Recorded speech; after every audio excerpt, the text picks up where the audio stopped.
నమస్కారం NSTV news కి స్వాగతం. నా పేరు సంధ్య. ఇక వార్తల్లోని ముఖ్యాంశాలను ఇప్పుడు చూద్దాం. హుజూరాబాద్ మున్సిపాలిటీ పరిధిలో ప్రభుత్వం తలపెట్టిన చెత్త నుండి శక్తి తయారీ ప్లాంట్ ను ప్రజల ఆరోగ్య దృష్ట్యా వెంటనే రద్దు చేయాలని కోరుతూ సోమవారం ప్రజావాణిలో కరీంనగర్ కలెక్టర్ చిత్రా జైన్ ను వివిధ గ్రామాల ప్రజలు 3 బస్సులు 10 కార్లలో అధిక సంఖ్యలో తరలి వెళ్లి దరఖాస్తులు అందించి విన్నవించారు. కలెక్టర్ కార్యాలయం ఎదురుగా ప్లకార్డులు ప్రదర్శించి పెద్ద ఎత్తున నినాదాలు చేశారు.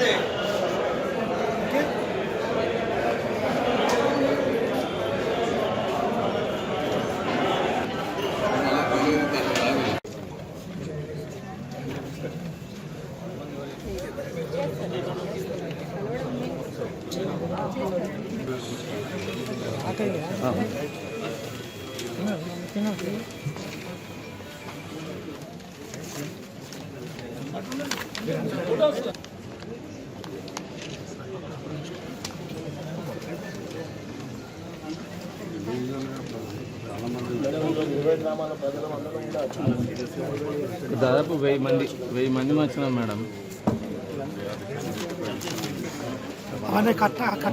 మేడం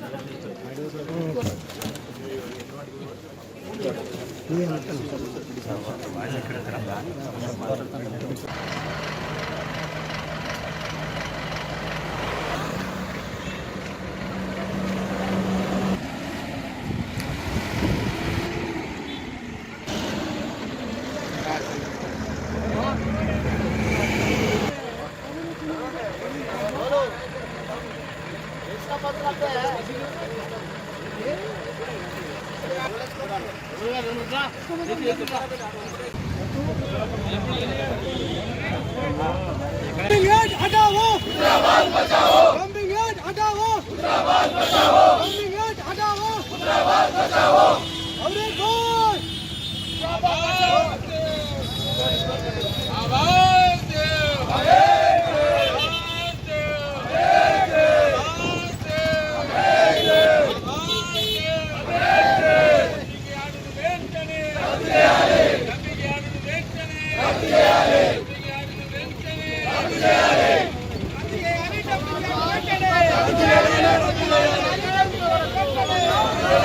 ఇవాళ జాతీయ రహదారి పక్కన ఇవాళ హుజూరాబాద్ ప్రాంతం ఇండస్ట్రియల్ కానీ మిగతా అన్ని రకాలుగా అభివృద్ధి చెందుతున్నటువంటి సమయంలో ఇవాళ తీసుకొచ్చి చెత్త కుప్పలు పెట్టి డంపింగ్ యార్డ్ ఏర్పాటు చేస్తే భూముల విలువలు పోతాయి.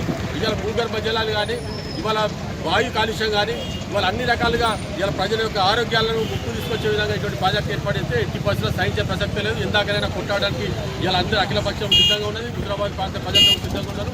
వాళ్ళ ఆవేశానికి వారి ఆక్రోశాన్ని వారు వెళ్ళగక్కేదాకా చూడొద్దని చెప్పి ప్రభుత్వాన్ని హెచ్చరిస్తున్నారు. వెంటనే ఈ డంపింగ్ యార్డ్ ప్రతిపాదన విరమించుకోవాలని చెప్పి ప్రభుత్వాన్ని డిమాండ్ చేస్తున్నారు. ఒక్క నిమిషం వ్యతిరేక అఖిలపక్ష కమిటీ కన్వీనర్గా పనిచేస్తూ ఉన్నాను.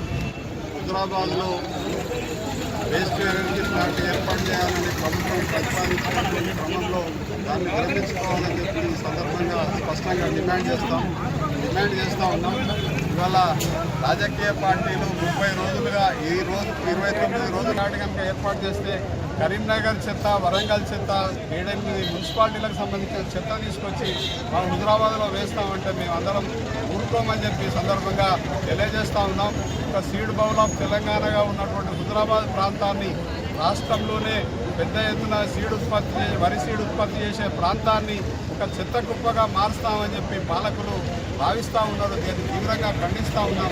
ఇప్పటికైనా రాజకీయ నాయకులారా, మా హుజూరాబాద్ ప్రాంత ప్రజలందరూ కూడా ఓట్లేసి మిమ్మల్ని అందలం ఎక్కిస్తే మేము